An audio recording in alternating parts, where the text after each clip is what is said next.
A very good morning to one and all present here. I, Ms. Arohi Fernandez, member of PU Electoral Literacy Club in association with Technical Events Cell, Parul University, would like to welcome you all on this webinar on Introduction to Election Law. Yes, election law, one of the main and important components which will help us to know how far we can practice and execute our democracy in a better manner. We are really happy and very much pleasured to welcome with us our guest and speaker for today. I would like to take this opportunity to welcome Mr. Sanjeev Kumar Chaudhary, sir. Sir is Assistant Professor of Law at Gujarat National Law University, Gandhinagar. So let us see a brief of Sir. Sir's basic qualification started from his BSc Honours in Bihar University, Muzaffarpur. Sir completed his LLB from University of Delhi. Sir has completed his LLM from Gujarat National Law University, Gandhinagar, and it gives me great pleasure to mention that Sir has been a gold medalist in his LLM. Sir is also currently pursuing his PhD at Gujarat National Law University, Gandhinagar. Sir's experience is vast. Sir has practiced advocacy for 2 years at High Court of Delhi and subordinate courts at Delhi. Sir is teaching and a research associate at the Gujarat National Law University from 2 years. Sir is also the assistant professor of law for 6 years as GNLU. Sir is the faculty conveyor for GNLU Debating Society and also the member of Admission Committee GNLU. Sir's area of interest and teaching range from election law, service law, civil procedure code, and Negotiable Instrument Act. We welcome you, sir, in this webinar and this session, and we would like you to begin with this very enthusiastic and informative session. Over to you, sir. Thank you, Arohi ma'am. At the outset, I would like to Sanjeev, thank sir, each and you every can member of the. start with the session, sir. Yeah, thank you. Am I audible? Yes, Arohi ma'am, am I audible? Yes, sir. Okay, Yes, thank you. sir. So Yes, at the sir. outset, I would like to thank Professor Arohi Fernandez ma'am, Dr. Kalpesh L. Lalit Kumar Gupta sir, and everyone associated with the PU Electoral Committee. With this, I would like to go to the topic of the day, the presentation, Introduction to Election Law. Before getting into, I will first stick to the two words separately, election and law. And as far as the word election is concerned, in fact, we as a human being in a civilized society, especially you talk of India or any democratic country, election, selection, and nomination. These are the three words that revolves around our whole life. And the law that regulates our each and every step of our life. So whatever we want to do in the life, whatever we can think of, it is either given through the election, you can achieve it, either you will be elected to that post, or by a selection, or by nomination. So election plays a very, very important role in our life, especially when we talk of democracy. And you cannot think of, right, any area. Take an example, being a student of law, you want to practice in the court of law. You can only practice now if you clear the AIB exam. Before this, there was no such law. Now the AIB is there, so you are being regulated. Though you have a degree of law, right, you cannot practice, so law is regulating your right to practice. Except your privacy, right, apart from the area which is covered under the privacy, almost everything is being regulated by law. And who regulates these? Who makes these law? It is in the parliament or in the state legislature. At these two places, generally the law are being made. And through that, our activities, our behavior is being regulated in all spheres of life. It's in fact a constitutional bodies, no doubt. But who are there within this constitutional body discussing our issues and making law on them? These are the elected representatives. So indirectly, it is the election that regulates each and every sphere of your life. So I have just, because we have been given only 1 hour, I have given only 1 hour of time. That is one thing. And second thing, I have been told to discuss the basics. So I would like to, throughout this 1 hour, I would like to go through these things: democracy and election. Of course, as I said, election plays a very, very important role in the democracy. Then we'll go through the governance system of India, right? The democratic bodies, which in fact brings the law and everything. So that is parliament, your state legislature, local self-governance, that is panchayat and the municipalities. So these are the three important bodies which are democratic in nature. People are elected to these bodies, and then they make the law for us. They make the law for us. Then there is democratic post like president. You think of president, right? Article 52 to 62 that deals with the president, and 54, the election for the president is being discussed. Think of vice president, right, which is being discussed from 63 to 73. Article 66 of the Constitution of India discuss about the election of the president. Of course, governor is there. It's not an elected post, so it is through the nomination that is being made, right? So there is separate process for the appointment of governor. The speaker and chairman of, right, is also there, and that also took place through your election. So when you go through these right, important democratic posts, right, or the democratic bodies, and then analyze the election, there are basically two different type of election you will come to know about. One is direct, another is indirect. So it is the direct election where we as a citizen who in fact is mature, is eligible to cast our vote, eligible to vote, right? So after 18, right, we'll be eligible to vote, and we can directly choose our representative who we want to see in these, right, democratic bodies. We'll come in detail to this little later. Apart from that, there is a constitutional authority created to regulate this conduction of elections, who, right, to see who will be eligible to, right, vote, who may contest the election, what will be the manner in which the election will be conducted, how the, right, it will be ensured that free and fair election, right, will take place, right? So all for all that, we have a body, constitutional body, that is Election Commission. So 324, right, the provision is there in the Constitution of India, which talks about the Election Commission and their rights and obligations, liabilities, and everything is being discussed. Their power is discussed, everything is discussed, and accordingly they do their function and help us in conducting the election, right? Apart from that, there is another very important thing you must be knowing prior to independence. In fact, as far as the democracy is concerned, is not something new for the India. Even prior to Britishers also, we have several places where the democracy was there. And if you talk of Vaishali Ganraj, it is almost an example of very important example of democratic sit-off in the country. When the Britishers came, right, thereafter, for the first time when this struggle happened, when they have given the, right, representation of Indians. I'm not going to discuss all this. After independence, so in election, there is one very, very important development that took place under Article 330 and 332, which is very, very important, which gives certain seat reserved for SC/ST community, right? So if you go, we'll discuss again in detail a little later.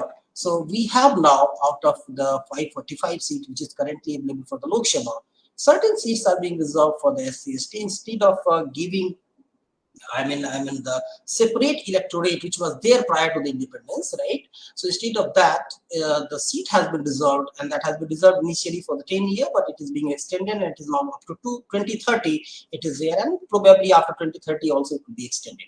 So certain seats are being reserved for these communities. The reason is that it is being observed that it will be difficult for them to contest election against the influential caste, right? People coming from the influential family. In fact, the caste is not the right word, but unfortunately, caste is considered as one of the very basis to determine whether you are coming from the influential family or not. So for that, this seat has been reserved. So, and then of course, Anglo-Indians, through nomination, the 2 seats are there in the Lok Sabha and all. Accordingly, the similar provision is being made for the state as well. And recently, you know that the representation, right, the people, the representation of women has been fixed, right? And then it is said that at least 33% of the seats has to be represented by the women. And if you go to the lowest, right, the panchayat election and all, especially in many states, it is 50% seat that has been reserved. So this is another area which is related to that of election, which we will try to discuss today. Apart from that, there is another very important thing which we'll try to at least cover, because it is very difficult. There are so many laws that are applicable, so it is difficult to cover in detail anything. But my whole focus will be to let you know what are the things that are important to be known when you are reading election law, and if you have any issue pertaining to the election, right, which particular law will deal with that issue. So these are some important aspects, right? So one is that among that is your disqualification. So disqualification of member, right? Defection law is there. Then the anti-defection law, electoral roll, who will be there, right, listed on the electoral roll? What are the right? Right. The right that is given to the people. How you will make this enrollment, right? All these are there. Issues with respect to the current system. That's very, very important. Free and fair election. In fact, electoral reforms has taken place, and if you divide this electoral reforms, then you can right, convert it like this. Electoral reforms that took place prior to 1996, electoral reforms, major electoral reforms took place in 1996 also. So one period we will take into consideration is prior to 1996. Another period is 1996 itself, and right, then the 1996 to 2010, and then after 2010. So a lot of issues has come with respect to fair and free and fair election, which is our right. If I want to, right, as a citizen of this country, if I want to cast a vote, right, you know that I have every right, right, this whole election process to be conducted as free and fair. And to ensure that there is election commission, of course, and then that several laws are there in place, but still there are certain issues. For example, these days there are a lot of issues are there with respect to the election that we'll discuss while we'll be discussing the electoral reforms. So in short, I would like to tell that throughout this discussion, we'll go through the governance setup of the country, democratic post, where generally the people are appointed through elections, right? Then the constitutional body will take care of the elections process, right? How it will be conducted, the conduction of elections, and the rules that will regulate, right, the parties who are participating in the elections, be it your candidate or for that matter voters, for that matter political parties is one of the right one party itself. So political parties and everything that we'll discuss, that if there is any special provision that is there with respect to SC/ST, Anglo-Indians and all that we'll discuss, and we'll discuss in short disqualification, defection, electoral roll, issues with respect to the system, electoral reforms, right? So at least I'll try to give the idea of each of these topics in short. So first come to the constitution, right? As you know, the composition of house, when I say house, it is the council of state as well as the house of the people, means your Rajya Sabha and Lok Sabha at center, and at a state it is your right state assembly and state legislative council, right? So article 80, article 81, article 170 and article 171, right, plays a very, very important role. So the constitution through article, I haven't taken the complete article because that is not right the important point for us to in fact emphasize upon at this moment. So article 80 talks about the composition, and what it says that the council of state shall consist of 12 members that will be nominated by the president, right, and 238, right, so representation from the state and the union territory. So as a whole, 238 plus 12, that is 250 as a maximum, right, member of the council of a state, right, is prescribed in the constitution through article 80. Exactly, right, the same on same line, article 81 gives the composition of the house of the people, that is the Lok Sabha, and it says that 530, right, members, that is 530, will be chosen from direct election. We as a citizen, right, if you're above 18, is participating and selecting the candidate, right? From the territorial constituency. What exactly is the territorial constituency? That we will also discuss while we will discuss delimitation. Clear? So 530 members will be chosen from the direct election, and not more than 20. See, there is no specific figure that is being mentioned. Say that not more than 20 members to represent the union territories. So if you consider the maximum here, so 530 plus 20 from the union territories, that will become, right, 550, chosen in such manner, right, as parliament by law provide. And then of course Anglo-Indian people, 2 people will be there. So this is what article 80 and article 81, right, set out in the constitution, so which gives a specific number, maximum number that is possible. Apart from that, it also talks about many other things, right? But we are just concerned with the number at this moment. Article 170 of the Constitution, which deals with the composition of the Legislative Assembly. So it says that not more than 500 legislative assemblies, right? So those will be elected will be the MLA, member of Legislative Assembly, right? So not more than 500 and not less than 60. So there is a limit that is prescribed. So for a Legislative Assembly, as per Article 170, maximum number is up to 550, and not more than 5. So maximum number is 500, and the minimum is 60, chosen by the direct election from the territorial constituency in the state.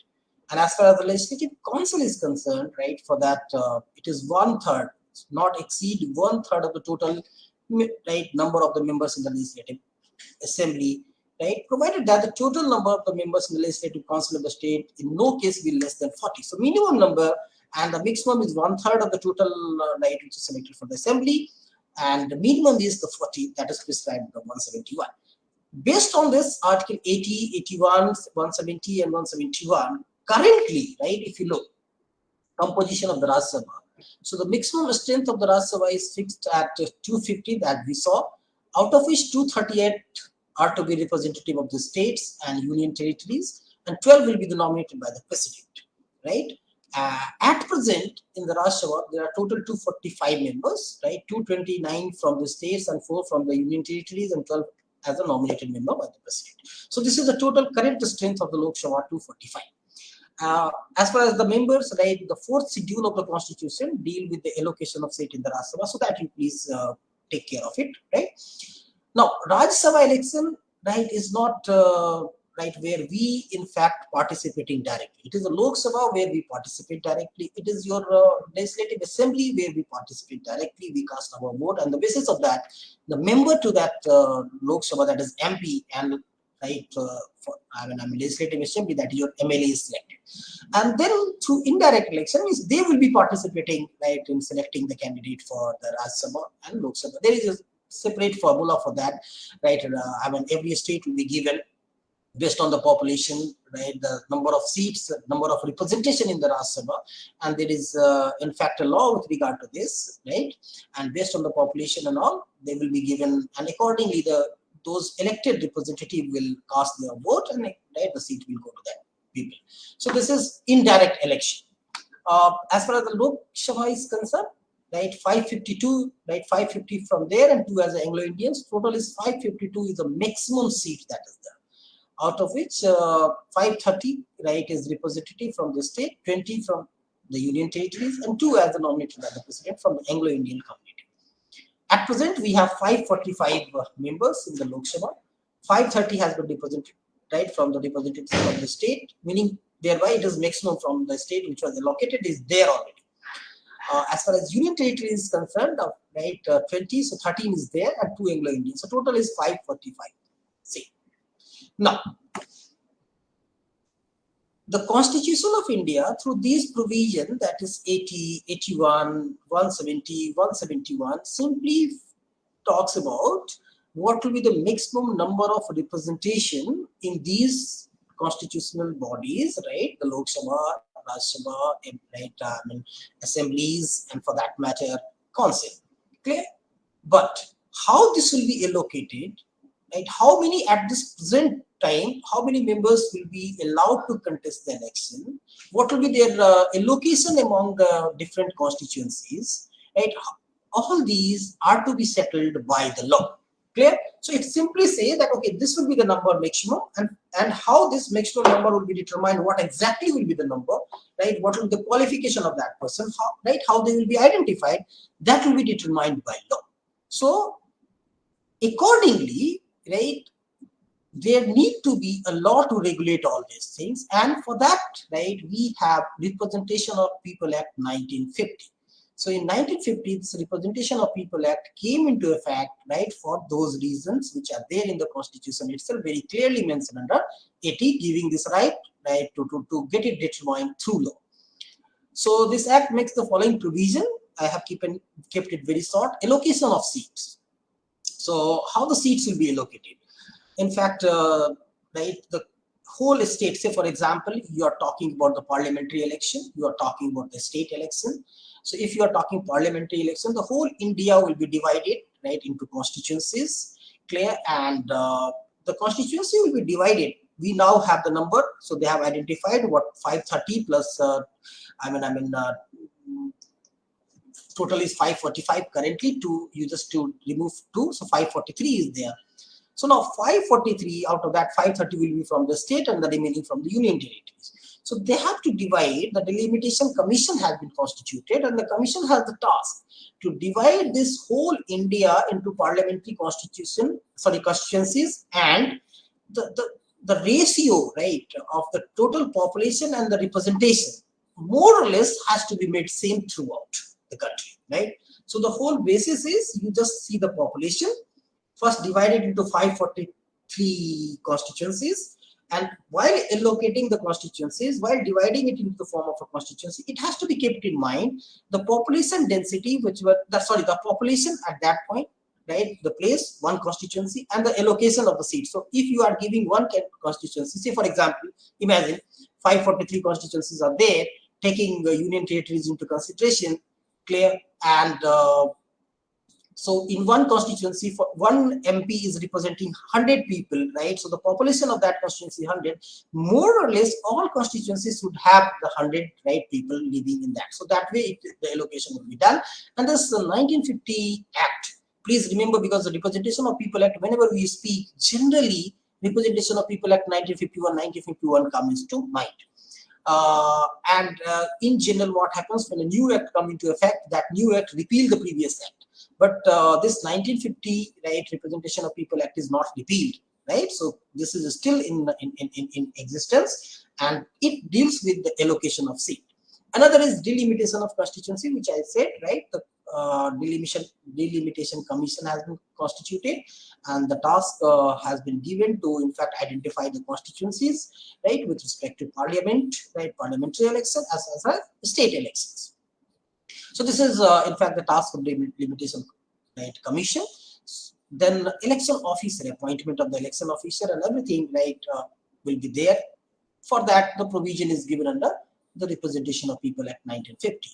Electoral roll, right, preparation of electoral roll for a particular constituency. This is also regulated by the Representation of People Act. Of course, Representation of People Act has given this right to the Election Commission, and then the Election Commission will be, right, conducting all these activities, say for example, preparation of electoral roll and everything. But it is the 1950 Act which gives this right to the Election Commission. So that you have to keep in mind.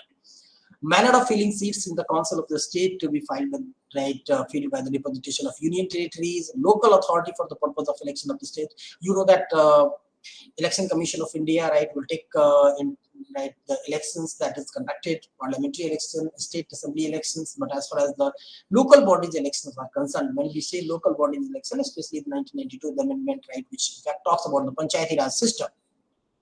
So within that, for the urban area, it is the municipalities, right, and for that local area, it is the panchayat. So the election is being conducted at a local level as well, right, and local level now is being divided into the, right, like constituency, local level is divided into wards. So there is one panchayat. Within that panchayat, there will be ward, and the people will be selected from that ward as a ward representative, right, and then these people will select the, right, different bodies. So for Sarpanch Mukhya, direct election is there, but for other bodies at district level, block level, right, it is indirect election, exactly in the same manner that is being done here in the assembly.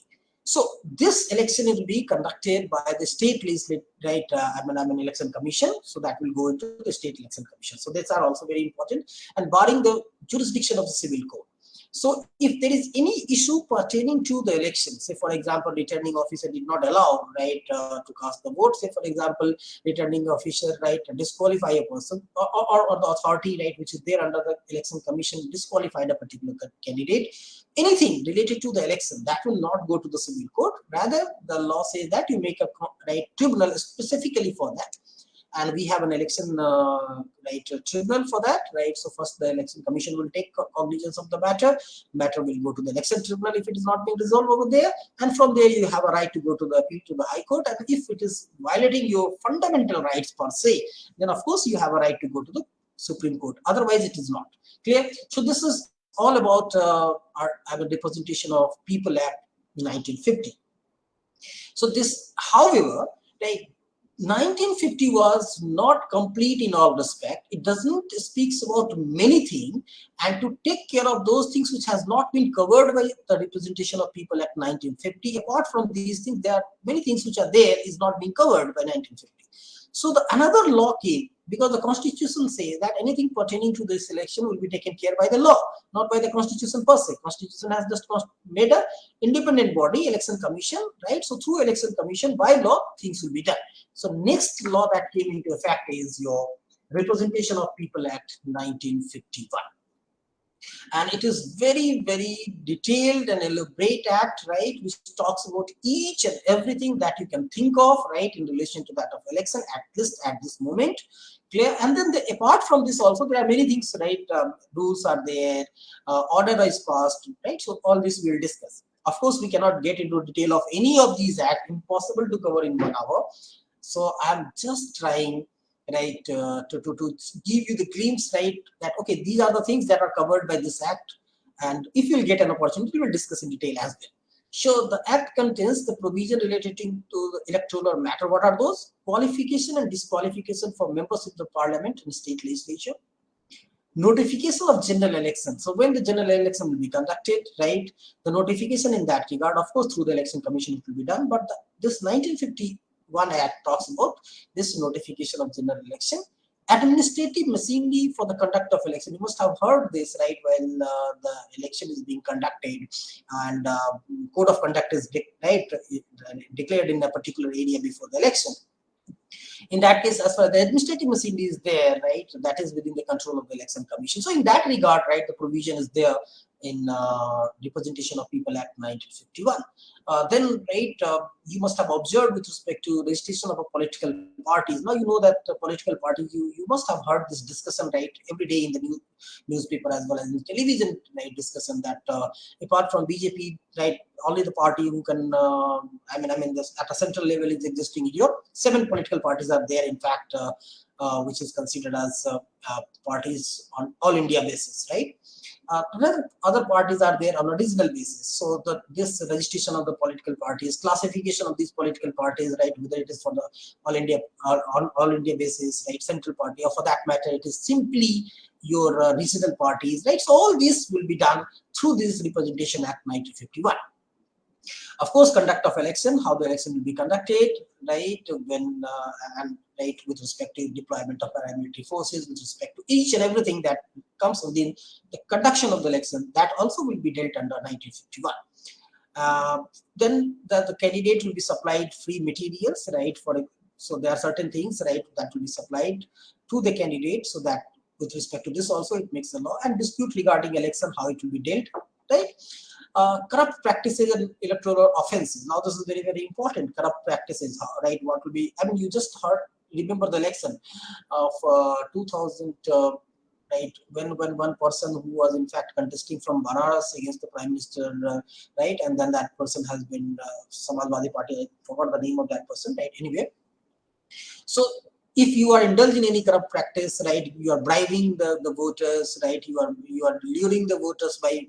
Nowadays things are very easily talked about, distribution of money and liquor and all those things, that right? So all these are falling into the corrupt practices, so that will be taken care of by this 1951 Act. It talks about that. Power of the election commission in respect to the inquiries of the disqualification of the member. There are certain grounds on which the member can be disqualified, so and then inquiry need to be conducted for that. The election commission power in respect to this is being discussed in the Representation of People Act 1951. By-election, suppose a person died on, right, who got elected and died, so that seat got vacant, or for that matter, person is disqualified, then the seat will get vacant, or for that matter, right, the anti-defection law will be applicable on that person. Just take an example, recent example, when in Madhya Pradesh, right, Jyotiraditya Scindia and the MLAs who were in fact in the right in connection with the Jyotiraditya Scindia, right, supporting Jyotiraditya Scindia, they in fact defected from the Congress party, and then when the right, these political these politicians will be defected from his own political party, anti-defection law will be applicable on them, provided 2/3 of is totally, if 2/3 of the members are right going to another party, then it will not be applicable. Earlier it was 1/3, now it has been become 2/3. So then it will be considered as a merger. But apart from that, if it is not going to that number, it will be a defection. In that case, what will happen? His members will be cancelled, right? And so he will no more an MLA clear. So the by-election is required to be conducted on those seats because of defection which got vacant, right? So all this will be dealt under through 1951 Act. Uh, then miscellaneous provisions, right, related to election, barring of the jurisdiction of civil court. I am little fast. I hope, right, if there is any issue, please let me know. I want to cover, right, as many things as possible, right, within this 1 hour. So if you are finding any problem in the right, please let me know. Okay. No, sir, the session is going quite well, sir. Well, thank you. So just a few days back, you must have heard this news, right, from Gujarat, Jignesh Mebani, if I'm not wrong, right, where on the Congress platform and on that day, the Kanhaiya Kumar had joined Congress, right, and then in press meet, the reporters asked about Jignesh Mebani. He said that there is some technicalities involved with respect to me because I'm an independent MLA, right, so I cannot join the party, otherwise my candidacy will get cancelled, so I will no more remain in MLA. So these are the laws, right? These all the limitations are there in the Representation of People Act. So it's not that each and everything is discussed under the Representation of People Act. It says that, okay, by this law it will be regulated, and the law has given the right to the Election Commission. Accordingly, the Election Commission has brought the rules and regulations. Clear? So this is why we have two Representation of People Act available at this moment and applicable, right? So that is 1950 and 1951. Now, the next important work was, right, and apart from that, the other thing is also there, which is related to the political parties and related to the nomination. So this act also deals with the conduct of election, which includes the nomination of the candidate. You have to file a nomination. You must have observed that the Election Commission declared a date for the nomination, and every candidate who is willing to, in fact, participate in the process of election and contest the election, in fact, that person has to, right, make a nomination. For nomination, there will be a person, right, someone has to come forward and like propose your name. That is also, proposer has to be there. I'm not getting into detail of that. So nomination of the candidate, then agent, right, of that candidate, general procedure at the time of election. When you have, many of you must have been to the, right, voting center, that is the booth. You must have observed there are political agents of the different political parties sitting over there, right? And then when you, if you have not been to the right, the booth, then you, at least in the news, right, you must have observed that the political agent of one person is being beaten. Recently, only in Gujarat, when the municipal election took place, there was a news that Aam Aadmi Party political agent has been beaten by the other. So these type of news keeps on coming. We are not concerned with that. What we are concerned with these agents, right? So this agent who are there on the booth, right, also is regulated by the Election Commission. So there is a rule for that. Everyone and anyone cannot be. Clear? So general procedure at the election, the poll, counting of votes. Now this counting of votes, I mean, when it comes counting of vote, then automatically your EVM is one of the issues that is there, and VVPAT is there, right? So that controversy will look, right. Then right, multiple elections. You must have observed that one of the dream project of this government is, in fact, to have one nation, one election. To what extent it is good, to what extent it is bad, to what extent it is feasible, to what extent it is not, is a subject of discussion, and that, of course, will be taken in the different lecture, not here. But yes, so at least 4-5 states went for the election, right, simultaneously. So that is multiple election taking place at a different place, right, part of the country. Publication of election result and nominations, right, declaration of, now this is very, very important one, declaration of asset and liabilities, right. In fact, every vote there now after 2013, in fact 2003, if I'm not wrong, the right of the voters has been acknowledged in relation to that voter has the right to know the antecedent of the person who are contesting the election. So whom I am going to, right, select. So I would like to know about his qualification. I would like to know about, right, his antecedent, whether he was involved in any criminal offences earlier, there is any charges against that person. I would like to know about his assets and liabilities, and everything has to be there, right, with the Election Commission. Affidavit is filed, and in affidavit, right, as far as the declaration of asset and liability is concerned, in affidavit you have to disclose all, right, moving and immovable properties details, right, clear in your affidavit. And you can go to the Election Commission site and you can find out this affidavit filed by any candidate, right? So if you want to know about the status of your candidate from your area, you just go, right, while contesting the election, what are the affidavit that was filed by that person, and then see today what is his, the asset that he has formed within this period of time. Clear? And that's why you must have observed there are many people who are raising objection with respect to many political parties, that this political person, I mean, this leader has said that he has only the asset of this much at the time when he filed a, right, affidavit for election, and now he is, right, owning this much. So this, right, take an example of, right, this type of allegation keeps on coming, that this political party asset has increased 100 times, 100 folds, right, in 5 years or something like that. So these are the issues that have been made mandatory, and it's because of the representation of Act 1951. Another very important issue is, yeah, right, which needs some immediate reforms, and in fact the commission's form for the electoral reforms is keeping this in mind, is your election expenses. Now in today's world, right, if you are an honest person, you want to contest an election, probably it is impossible for you to conduct an election. Clear? It's not that, right, because the amount that you have to spend to remain in, right, contest, because the other political parties are spending like anything. Clear? So this expenses is very important to be checked. There is a law with respect to this. What is the maximum amount that one, right, leader can spend in his constituency during election? It's not that there is no law, but then, right, whenever the law is made, there is always, right, the means, right, I mean, to just escape from that ambit of that law is always there. And you can observe today's, right, any political party, I'm not talking about X or Y, when they go to any place, suppose now this is the election time, in many states the election will be conducted. Now you must have observed that in UP a lot of political parties are going, right, every now and then they conduct rallies, they conduct road shows, they conduct, right, I mean there's nothing wrong in it, because it is important. Unless you will communicate with the people, how the people will know what you are going to do about. So the, I mean, manifesto will come in later, right, but at least you need to communicate directly with the people. There's nothing wrong. But then if you observe these, which is telecast on the media, right, I mean, thousands and thousands and thousands of rupees is being spent, right, so there is no one who is taking care of it. So that is something problematic. This is very, very important, and it needs to be taken care immediately, so that election expenses also, right, this act talks about. After this, come to another very important act, Delimitation Act 2002. And as I said, right, the constituency need to be formed for parliament as well as state, right, assembly elections, clear, and for local bodies election as well. And this will be done by the commission, right? This is known as Delimitation Commission.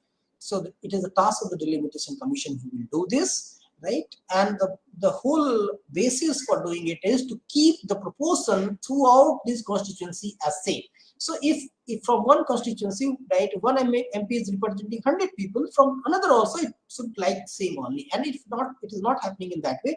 You have to increase either, because you have a maximum number of seats that is fixed for the time being through the constitution. Unless the amendment will take place, it will not going to get changed. So this is what is done by the Limitation Act 2002, which got amended, right, in 2003, 2008, 2016, and currently, in fact, with respect to Assam, if I'm not 2020, the Delimitation Commission has been formed. So important constitutional provision is Article 82 and 170. So division of each state into territorial constituency. The word territorial constituency which is there, it is parliamentary constituency, assembly's constituency. And in this relation, Article 330 and 332 is very, very important. Refixing the number of seats reserved for the scheduled caste and scheduled tribe. So the Delimitation Commission of 2008, right, has refixed, clear, this seat from for SC, in fact, for the parliamentary election is 84. Earlier it was 79. So from 79 it has been made 84. This 84 seats for the country based on the population of this community, right, will be contested only by the people from the scheduled caste, right? So that is, these seats are fixed seat, reserved seats. So that is reserved for the scheduled caste. Similarly, right, 47, if I'm not wrong, 47 is currently reserved for the scheduled tribe. So from those areas, only the people belonging to the scheduled tribe can only contest election. These are the reserved seat, right? And there's a reason for. Uh, as such, if you look into the historical perspective of these castes, right, I mean, these class of, right, scheduled caste and scheduled tribe, though the word caste is there, but it's a class that is identified in the constitution. So scheduled caste and scheduled tribe, for, right, so they have been deprived. It is very difficult for them to get a proper representation in the parliament if they will not be, right, given either they should be given, right, separate electorate based on the caste, which is something that is opposed by during the time of independence itself. So we are not giving. So what is happening, that certain seats are being reserved. So, and slowly, right, it will uplift their standard and its representation. So that is the whole basis, whole idea for making this provision. It is initially was made for 10-year only, but then through the constitutional amendment, right, it is being extended, and now 2030 at least is there. And in 2030 also, it's your it will be increased because no political party want to take this risk. Anyway, so that this is an important provision.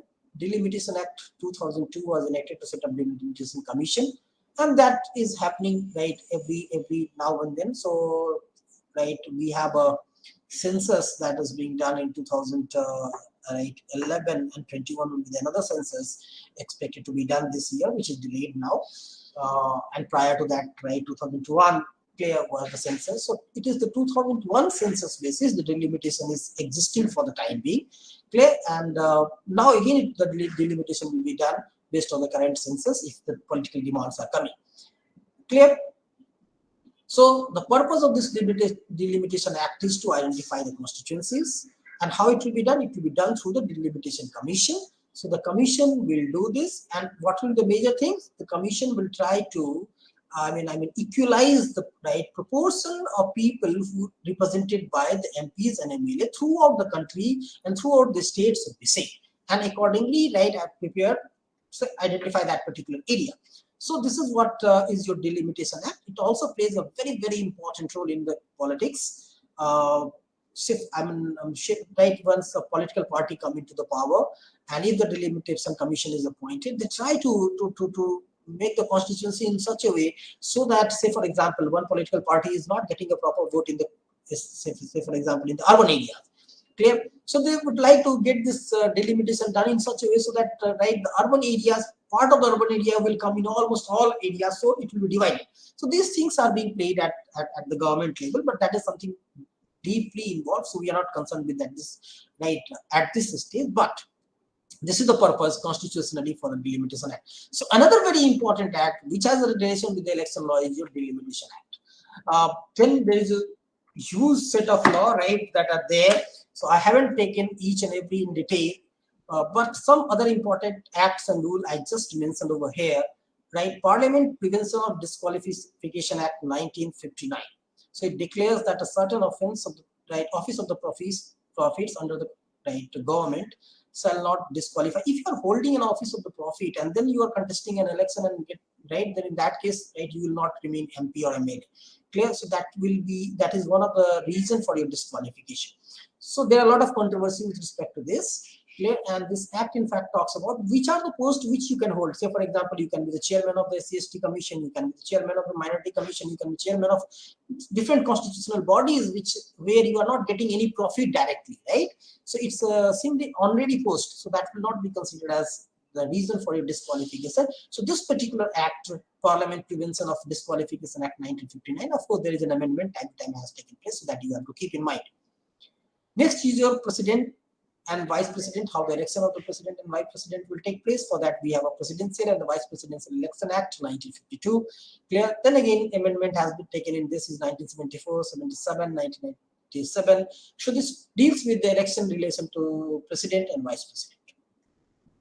Another, apart from, so these are two, then apart from that, registration of Electoral Rule 1960, which is important. If you want to study election law, you have to refer this also.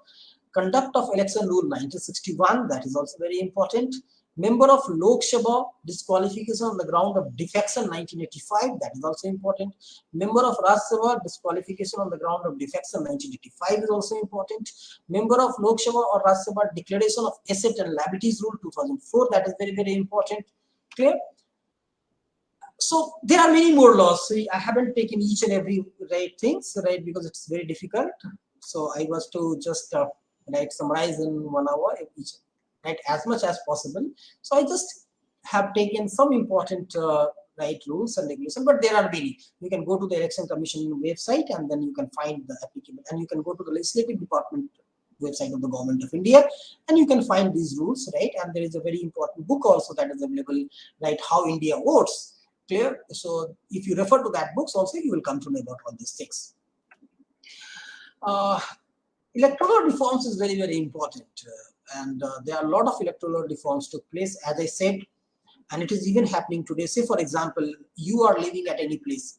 These days people are talking about connecting your Aadhaar card with the voter ID, so that way and then the people are also discussing through in the world, not only in India, throughout the world it is being discussed that when we can do everything online, why cannot the election can be held online? Say for example, I'm not living at my constituency for my livelihood, I'm out of my constituency, and no doubt there is a law which gives the leave on that day when the election is being conducted. We'll discuss that when that law has been implemented. Clear?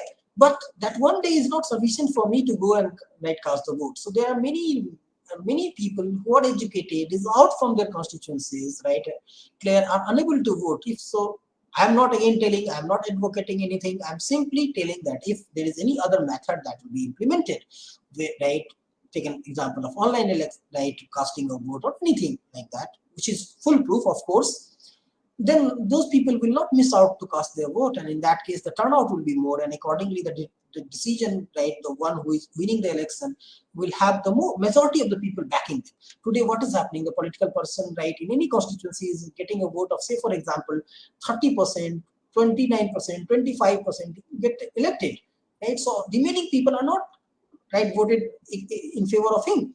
So these are the issues that has to be taken care. People are talking throughout the world to go for online voting. Of course, whether it will be done or not is a subject, that will be discussed later. So as I said, 1996, prior to 1996, during 1996, after 1996 till 2000, and up 2000 onwards. So these are the different time frame in which a lot of electoral reforms took place, and it is being categorized in that way. You can also take reference of Lakshmikant, Indian polity book, that has discussed all these things in detail. Clear? So it is impossible for me to take each and everything. So I have taken few things which are very, very important, and it's important for you to know about. First is the lowering of voting rights. So initially it is 21 years. You need to be 21 years, to cast your vote. In the 61st Constitutional Amendment Act of 1988, has reduced from 21 to 18 to take into consideration the majority of the population, which was youth, in fact, at that point of time, is not coming within this electoral roll. So this decision has been taken through 61st Constitutional Amendment. Now the age is reduced to 18. So if you are now 18, you have a right to cast the vote, provided your name is there in the electoral roll, and there is a process in the website. Now it is online done. So that is very, very important development. Reforms that took place in 1988. EVM, there are a lot of issues, controversy that keeps on coming with respect to EVM. You know that EVM is for the first time introduced. It is 1989, a provision was made to facilitate the use of EVM. 1989, and EVM in India was used for the first time in 1998, on experimental basis in selected constituencies, Assembly of Rajasthan, Madhya Pradesh and Delhi. Clear? EVM were then used for the first time for the general election, entire state, to the Assembly of Goa in 1999. So see, 1989, the issue of electronic voting machine came. For the first time, 1998, it is being used as an experimental basis. In 1999, for the complete state is being used in Goa, and then of course thereafter, right, 2014 and all, we are looking at all the, voting is being done on the electronic voting machine. Now people started raising question with respect to electronic voting machine, because earlier it was ballot. Right. So ballot, when you are giving a vote to a person, right, political parties, right, to whom you have an affiliation with, to whom you want to cast your vote for, right, you see actually which political party you are giving the vote, right? You write a stamp and then you see very clearly. Here there was an issue, right? So there is just a machine that is there, and the logo of that political parties and the name of the candidate is mentioned. A small picture of that is mentioned, and you have to simply click over there and the vote will go to that political party. It is something that is being said. Now the voters are telling that no doubt it's fine that it is going to that political party, but I have no proof to know about it. So a lot of controversy thereafter started. One solution has been made with respect to this is VVPAT. But again, VVPAT, there is another issue that we'll discuss. So VVPAT not happened so early, it happens recently only. So we'll discuss that also. That is another electoral reforms.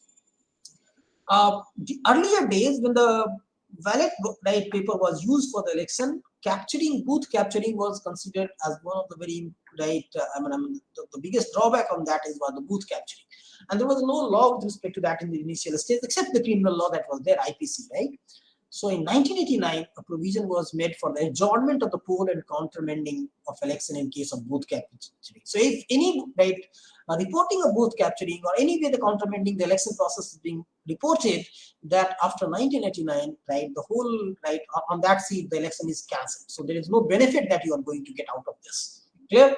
Of course, the inquiry is being conducted by the Election Commission, and to the satisfaction of the Election Commission, if this is there, then in that case, right, it will be cancelled. And generally, media is always available on those places, so it is shown in the media, and based on that, right, the election get cancelled.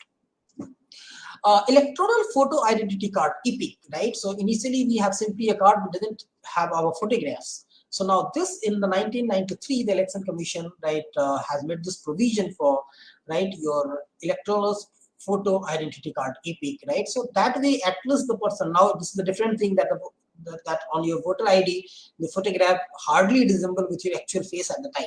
And that's the different point. But yes, at least right, a photograph is made available on the voter ID. So at the time when you are going to cast your vote, it can be certain that you are the right person. So at least it will keep a check on the bogus voting and impersonation of the electors at elections. As I said, right, holiday for implies on the polling day. It was not available earlier. So it is 1996 when, right, this happens. The registered voters employed in any trade, business, industry, or any other establishment are entitled to a paid holiday on the polling day. So if you're working at any places, it will be holiday on that day, and you will be given the salary for that, right? And if any right employer is not following this, there is a provision for the fine for that. However, if you are holding such a post wherein it is impossible for you to leave that place, it is going to affect the public life. In that case, you cannot claim that holiday, right? So say, for example, right, take an example of teachers, right, who are being given their election duty. I know you cannot tell that, no, it's an election day, and for that reason I have to have a holiday. Of course not. You are given a right duty. But then question comes, if you are on duty, how will you cast your vote? Clear? So that has been taken care again, right, through the another electoral reforms that took place in 1999, voting through postal ballot. Before that, there was no voting that was available through postal ballot. So now in 1999, this provision has been made that those people, certain class of people, generally those people who are employed in the election duties and all, for them, and generally the government people, because they are employed in the election duty, for them the postal ballot provision has been made from 1999 onwards. Not only that, another development that took place during the 1996, right, is your effective campaigning period reduced. So earlier the campaigning period was 20 days, now it is being reduced to 14 days, right? So these are some important electoral reforms that took place. Let's come to another very important development, which is very, very important, is your declaration of criminal antecedents, assets, etc. by candidate. So in 2003, the Election Commission issued an order directing every candidate seeking election to the parliament or a state legislature to furnish on his nomination paper these information. So through an affidavit, you have to give all these information. Not only that, right, there are other very important development. Take an example of Lalu Prasad Yadav, right, who has been punished right, in your footer scam case, right? So he in fact was expelled from the political activities, so he cannot continue that political activities at all. So this is another development that took place. We'll discuss that also. Restriction imposed on exit poll. You must be knowing right now when the election is taking place, there is no exit poll. After election is done with, right, and then the exit poll will be earlier, right? Even during the time of election, the exit poll was there on the television. So this in 2009, right, this ban has been imposed that you cannot go for the exit poll prior to the election in that way. After the election is conducted, thereafter, of course, it can be done. Clear?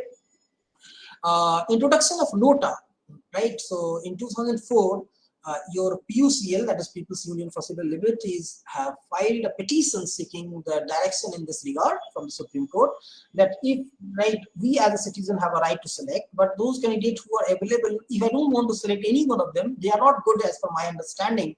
Any one of them is not good, right? So in that case, how the things will be done?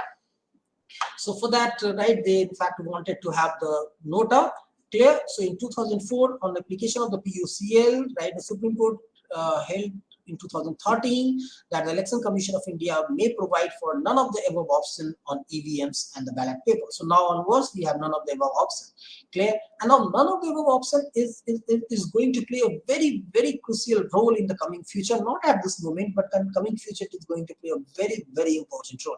The reason is through this at least we come to know how many people doesn't want anyone, right? So it means those who are coming in the election fray is not having that quality which is being needed by the people or is expected by the people in their representatives. So that way, right, at least coming election would get affected, and the political party is going to select only those people who is having a good reputation among those. But of course, it will be very slow. It's not that easy. As I said, that introduction of VVPAT, right? So electronic voting machines, EVM was there.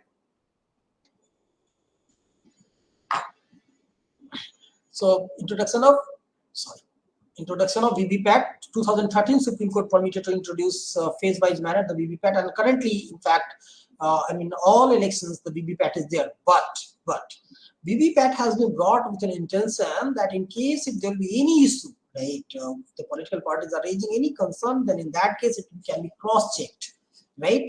From the VVPAT means what? There will be in fact right on that screen the sort of receipt will come which shows that which political party you have voted, that name and everything will be mentioned, and when we click it will remain for 7 seconds, 7 seconds or something like that, so that you can see it very easily, and then right a paper trail for that will go in a separate box. That is your VVPAT.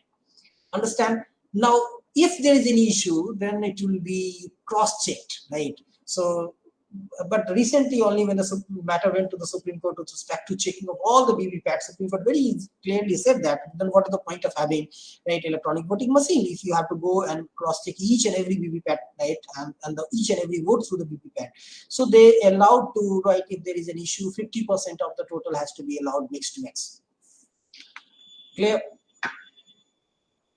And right, immediate disqualification of convicted MPs and MLA. Lalu Prasad Yadav is one of the very important example with respect to this. In 2013 it happens. And then ceiling on the election expenditure. So in 2014, central government has raised the ceiling, and it is currently 70 lakh rupees for a bigger state, right? If your candidate is contesting an election in a bigger state, then 70 lakh rupees per candidate, and other state, right, is 54 lakh rupees, and for assembly it is right, 28 and 20 lakh rupees respectively is there. And the most controversial and the most important, right, which is there the last is electoral bond. So in 2018, central government notified the electoral bond scheme, and currently in this electoral bond scheme, a lot of amendment has been made. And at this moment, right, who is contributing to the political party? Which political party is being contributed, right, through electoral bonds? So instead of giving direct donation to the political parties, right, now you can do it through the purchasing the electoral bonds, and that will be given. So, right, I mean, which political party is getting the highest electoral bond, I mean, the contribution through the electoral bond, that is known. But who is giving this electoral bond is kept secret. So that is another big issue concern for the future, right? I mean that gives a scope for for illegal practices which are being discussed by the people. So these are some important areas I felt is important for your election laws, and this I discussed. With this, I'll close the discussion for the day. Thank you, sir, for such an informative sessions. We have some quick questions, sir. So can I go ahead with the questions, sir? Sure, sure, sure. Okay, sir. So one of the question is that, so is there any amendment needed in the Representation of People's Act? Uh, See, the question is asked not the complete form, because as far as the Representation of People Act is concerned, of course there is amendment that is needed, right? Because Representation of People Act 1951, right, talks about almost everything that you can think of an election, be it the last issue that we had discussed about, right? Funding of an election, contribution, and everything. And that act is, in fact, has given the right to a specific body to deal with this. Understand? So, which area you want to have an amendment? That is important, right? Certain amendment is history that has to take place. For example, with respect to the representation of SC/ST community, with respect to the reservation, right? In that, like, so of course it will keep on changing with the time, right? Delimitation, of course, it will happen, right? That keep on happening. But exactly the 2-3 important areas there. Expenditure is something where some strict provision has to be made. That is one thing. Second, we are talking about the digital platform these days, and it is very easy, right, to see the purpose of election rally, purpose of election rallies, or for that matter, right, is to communicate the people what exactly you are going to do for them. Hello. So in this regard, right, we can think of in the coming future, because it is ultimately the money of right, the citizens of the country, clear, which is being used, clear, so that can be taken care. So financial part, of course, I need is important. Second important thing is, right, with respect to, I mean, as we saw that the criminal antecedents, right? So the people are contesting elections, although there are a lot of charges that is being made on them, right? The criminal charges are there, they are, right? I mean, there in the court, right? But it is they are not convicted. Now they are allowed to contest the election on that ground. I think some restriction has to be imposed, right? If some serious charges are against a person and is not politically motivated, the body has to be constituted to look into whether these serious charges are made with the having political intention. Then it's of course different. If it is not having any political intention, say for example, I should not speak. There are many political leaders against whom the murder charges are still there, right? And they are into the directive politics. Now, you know the Indian judiciary system, it takes at least 20 to 30 years to determine these type of cases, even if it is being determined by the lower court, right? You have a right to go for the first appeal, it will go to a district court, or right, sorry, it will go to the first appeal, then you have a right to go for a second appeal, then you have a right to go for a SLP, right? So ultimately, the whole life of the person will be lapsed, right? And then he will, even if he is being like determined as a culprit from that, it is not going to help any individual. So I think these are the area that need to be. Of course, there are other issues that are being discussed by the people is prescribing educational qualification. Look, right, now this is quite a debatable issue. Can we prescribe the educational qualification for contesting election, right? That's quite a debatable issue. People is having their own argument. They say that when we have right, prescribed the qualification for the right pune post, why cannot it be for those right big posts? I don't want to answer or say anything on this part, right? It has a merit, it has demerit, both it has, so it is a matter of discussion. So in that context, I see, yes, of course, there is some right requirement of change in the Representation Act, but what exactly in a specific which area which the person who asked the question wanted to know about, that is not known from the question. Yes, ma'am. Okay, sir. Thank you, sir. So the another question is that, are there any leading cases on election law pertinent to today's scenario? There are lot of leading cases, not one, right? And those who are from the right, I mean, from election law, I'll tell them to go through. See, I'll share with them if it is possible. The compendium of cases are there, right, with respect to your elections. So, which define what exactly is election, which defines each and everything. So, there are separate issues that has come. PUCLs keeps on coming with respect to, as I said, right, with respect to the asset and all antecedent, all these PUCL cases are keeps on coming. But there is a lot of cases, not one case. I did not touch any case. The reason is the time is less. Otherwise, there is a lot of cases. If you wish, then I'll say that compendium completely. Yes, sir. We get your point, sir. Sir, also, do you think that inclusion of this subject of election laws and laws should be done in school and colleges level?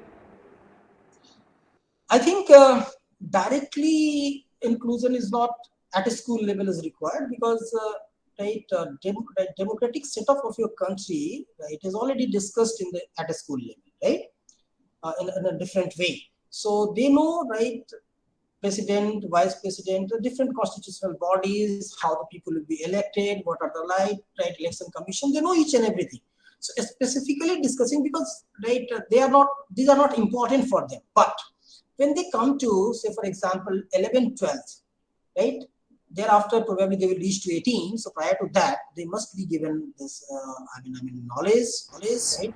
What this election law is all about, and why they should participate in election, right? What ultimately the benefit that they are going to get out of this election.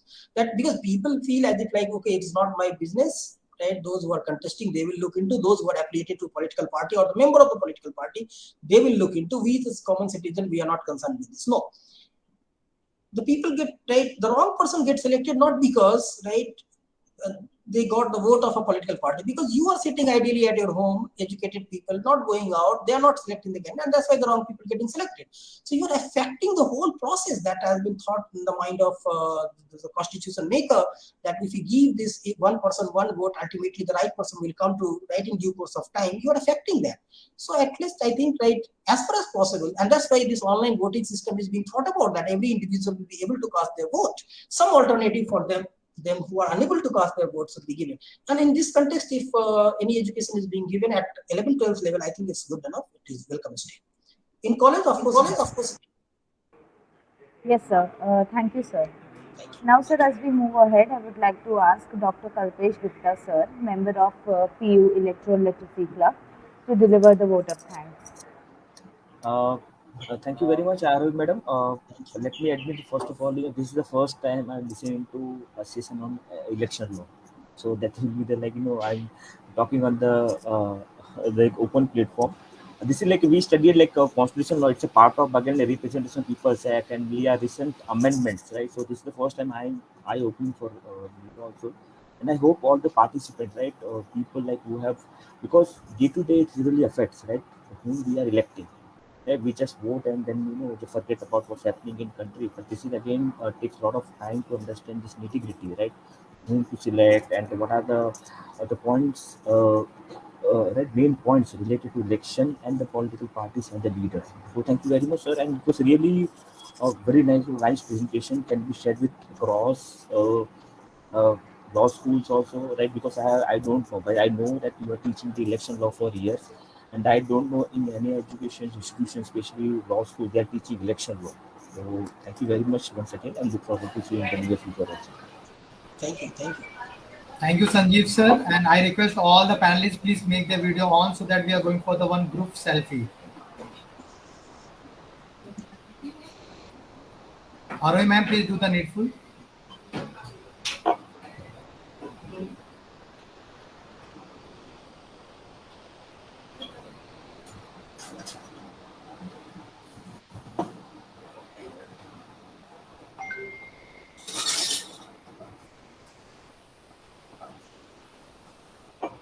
Okay, thank you, sir, Sanjeev sir. Thank you, Kalpesh sir, and all. And we will sure that we will meet again in some other platform too.